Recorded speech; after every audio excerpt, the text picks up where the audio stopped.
En été, les ruisseaux sont moins fréquentés que les grandes rivières. Ils réservent de belles surprises aux pêcheurs qui font preuve de discrétion. Les explications de Laurent Geoffray. Poisson. Pas vilain encore.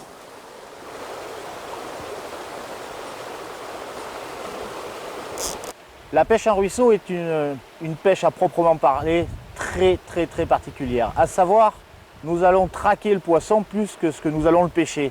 A contrario de la pêche de la truite en grande rivière, où on fait une présentation, une dérive. En ruisseau, il convient de ne pas s'approcher trop vite et de réfléchir avant de pêcher. Un exemple, ici nous avons une portion de ruisseau où il y a plusieurs postes. Sur ces postes, le poisson se tiendra à différents moments de la journée. Nous avons par exemple un amorti juste dans nos pieds qui part sous la berge, c'est une berge creuse. Ça, je dirais que c'est un poste de repos. Le poisson est à rechercher a priori quand il n'y a pas beaucoup d'activité dehors. C'est là où on a les plus belles surprises avec ces postes en retrait. Ensuite, nous avons un courant avec un caillou qui fait un amorti. Il conviendra déjà de pêcher derrière le caillou. Il y a toujours un poisson ou deux, pas forcément très gros, qui sont à la recherche de la nourriture qui passe dans la veine principale. Ici, toujours un ou deux poissons qui se tiendront juste avant le courant, notamment sur le soir ou tôt le matin. Je pense que ce poste bien exploité est sûrement le meilleur du coup. On voit en levant les yeux et en réfléchissant toujours un petit peu que sur la partie haute du cou, le courant se sépare en deux et nous avons une partie du courant qui va s'engouffrer sous une jarne. Et là, il est à peu près certain que nous aurons 2-3 poissons à l'affût qui sont décidés à manger. Enfin, dernier poste à explorer, tout en haut du cou, toujours sur le côté gauche, nous avons un gros bloc. Et derrière ce bloc, un petit amorti qui est un excellent poste d'affût pour les poissons. Donc, sachant qu'on pêche toujours en remontant, ou 90% du temps en remontant le ruisseau, avant de pêcher, ne pas se précipiter comme un fou, bien regarder son cou et se dire là il peut y avoir du poisson, là il peut y avoir du poisson, et pêcher calmement au fur et à mesure. Logiquement, sur un poste qui fait 5 mètres de long, nous avons 4 postes possibles, on doit toucher un poisson. Alors, en ruisseau, la base, première règle de base, l'approche. Donc il convient de s'approcher avec discrétion pour pouvoir pêcher comme il faut. Alors là, on va faire naviguer l'appât. J'ai eu une petite touchette. Alors, oui, l'appât passe très bien. Bon, pour l'instant, ça n'a pas fait envie, on va reessayer. Il me manque un plomb pour bien pêcher ce coup.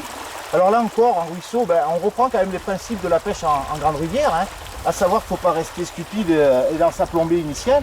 Il faut être capable, suivant un coup, de changer de plombée, parce que à chaque coup, une plombée différente. Donc c'est pas pour le prix que coûte le plomb, mais il ne faut pas hésiter à changer de plomb quand c'est le moment. Donc un courant rapide, on mettra une plombée un peu plus lourde qu'un petit calme derrière un caillou. Là encore, quoi qu'on en dise, c'est une pêche où il faut quand même réfléchir. Hein. Hop là, décroché. Vous voyez, je parle, je fais pas attention à ce que je fais. On a décroché une jolie petite truite du plateau auvergnat, qui nous a remonté le verre sur l'hameçon. Alors, vous voyez, là aussi que je pêche quand même avec des appâts qui sont, on dira, de taille très modeste. Hein. Faut pas oublier que nous sommes dans un milieu particulièrement sauvage. Les gros vers canadiens qu'on peut vous vendre pour pêcher les truites de bassine, ici les truites n'en ont jamais vu. Hein. Donc il faut là encore présenter des appâts qui correspondent au milieu.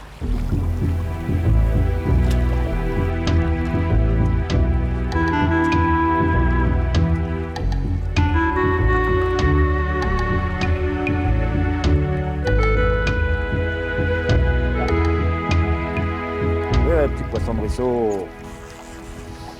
Alors, ça c'est le poisson typique du plateau auvergnat.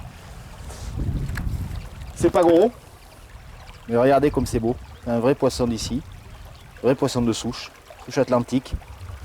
Un poisson avec des couleurs qui sont majestueuses. Alors vous allez voir, j'espère qu'au cours de notre pêche, poisson bien piqué quand même, hein, je précise, hein, au bord de la gueule. Vous verrez au cours de notre pêche que nous allons pêcher ici, il n'y a pas de manipulation génétique, on pêche de la souche atlantique et c'est tout.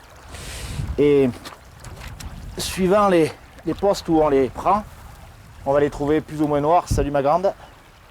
Bon, ce qu'il faut savoir quand même, c'est que la taille maximum des poissons qu'on peut espérer dans ce genre de ruisseau, C'est, on va dire, un 35 cm, ça relève de l'exploit. Hein. Moi, ça fait 10 ans que je viens pêcher ici, j'en ai attrapé une, hein, comme ça. Un beau poisson, c'est un poisson de 25. Alors, il ne faut pas pêcher pour le trophée, il faut pêcher pour le plaisir de pêcher ici. C'est profiter d'un cadre extraordinaire. Nous sommes au pied du puits de Sancy, dans la nature. Un vrai ruisseau sauvage, sans pollution, ou très peu, avec du poisson de souche. Ma foi, chacun prend son plaisir là où il peut, mais moi, je dois vous dire que c'est toujours avec un grand bonheur que je reviens ici, parce que c'est vraiment la nature. Bon, un petit détail auquel on ne pense pas souvent, l'ombre. J'ai là le soleil dans le dos avec un très joli coup à pêcher devant moi. Regardez l'ombre que ma canne fait sur la berge. Donc si je voulais pêcher cette partie-là, déjà j'ai tout faux. Donc avec cette ombre, il va falloir qu'elle reste ici, que je pêche le coup au-dessus. Toujours bien penser à surveiller son ombre. Si votre ombre arrive en premier sur un ruisseau, c'est foutu. Ne pas s'amuser quand on pêche sur des petits coups d'1 mètre, 1,50 m, on ne peut pas se permettre d'avoir une plombée très étalée, il faut que ça descende tout de suite. Il faut que ce soit pêchant quasiment sur les 20 premiers centimètres de descente. Et là on continue. C'est que le pire, c'est que c'est un joli poisson pour le ruisseau. Ça, c'est un joli poisson pour ce ruisseau.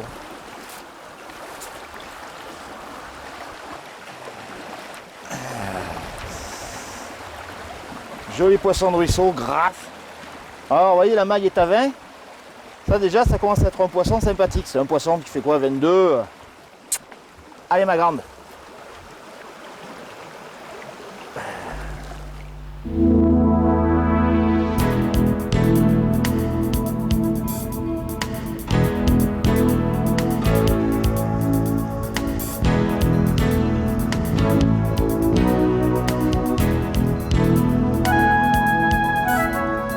C'est un beau bâche, hein.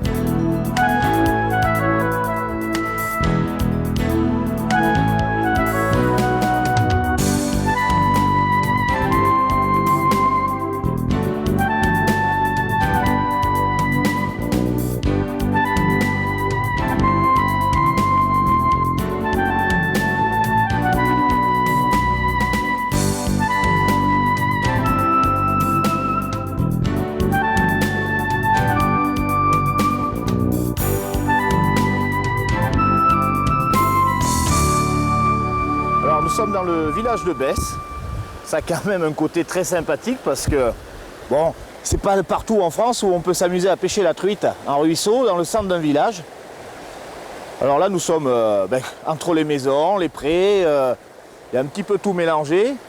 Et vous allez voir, enfin je l'espère, vous rendre compte qu'il y a quand même beaucoup de poissons pour peu qu'on préserve la rivière.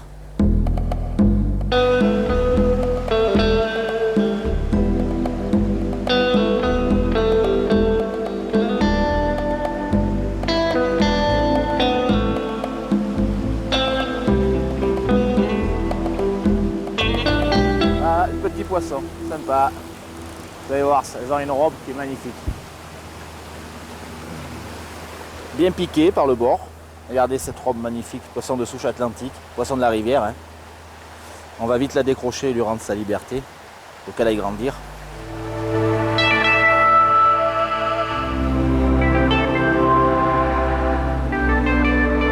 Hop, oh, décroché.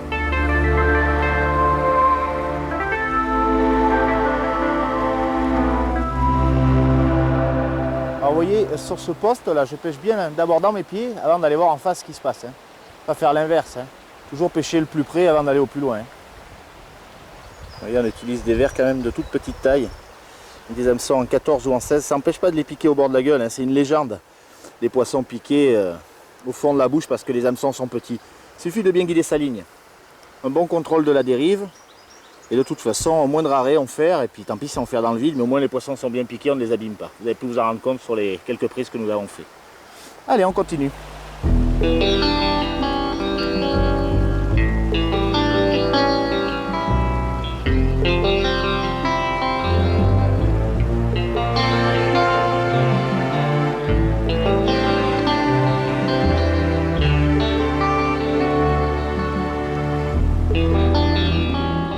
Un super petit poisson de souche sauvage, bien piqué. Alors, de toute façon, c'est une philosophie la pêche en ruisseau. Hein. On vient plus pour le plaisir de s'éclater que pour chercher à faire un panier, hein. Allez, on va lui rendre sa liberté.